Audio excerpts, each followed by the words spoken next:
السلام علیکم dear viewers, ہمارا آج کا ٹاپک ہے پرموشن کے لیے رشوت دینے کا حکم۔ یہ ایک سوال ہے جو ایک بھائی نے پوچھا ہے۔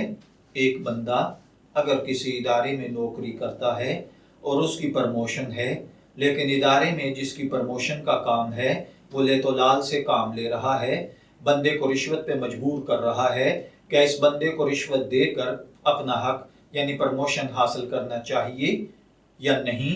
شریعت کی روح سے اس کی وضاحت کر دیں۔ تو دیکھیے بھائیوں اور بہنوں، رشوت لینے اور دینے والے پر حضور اکرم صلی اللہ علیہ وآلہ وسلم نے لعنت فرمائی ہے۔ چنانچہ رشوت لینا اور دینا دونوں ناجائز ہیں، اس لیے حد الامکان رشوت دینے سے بچنا بھی واجب ہے۔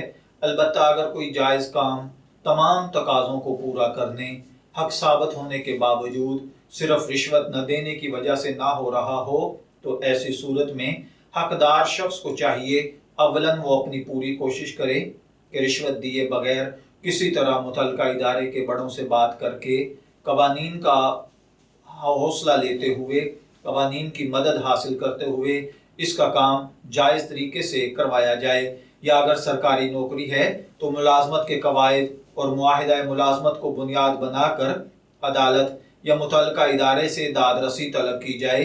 جب تک کام نہ ہو اس وقت تک صبر کرے اور صلاۃ الحاجت پڑھ کر اللہ تعالیٰ سے مسئلہ حل ہونے کی دعا مانگتا رہے۔ لیکن اگر شدید ضرورت ہو اور کوئی دوسرا متبادل راستہ نہ ہو تو اپنے جائز ثابت شدہ حق کے حصول کے لیے مجبوراً رشوت دینے کی صورت میں دینے والا گناہگار نہیں ہوگا۔ البتہ رشوت لینے والے شخص کے حق میں رشوت کی وہ رقم ناجائز ہی رہے گی اور اسے اس رشوت لینے کا سخت گناہ ملے گا۔ میں دعا گو ہوں کہ اللہ تعالی ہمیں ان باتوں کو سمجھ کر ان کے مطابق عمل کرنے کی توفیق عطا فرمائے۔ شبیر احمد کو اجازت دیجیے، پھر حاضر ہوں گے کسی نئے ٹاپک کے ساتھ۔ تب تک کے لیے اللہ حافظ۔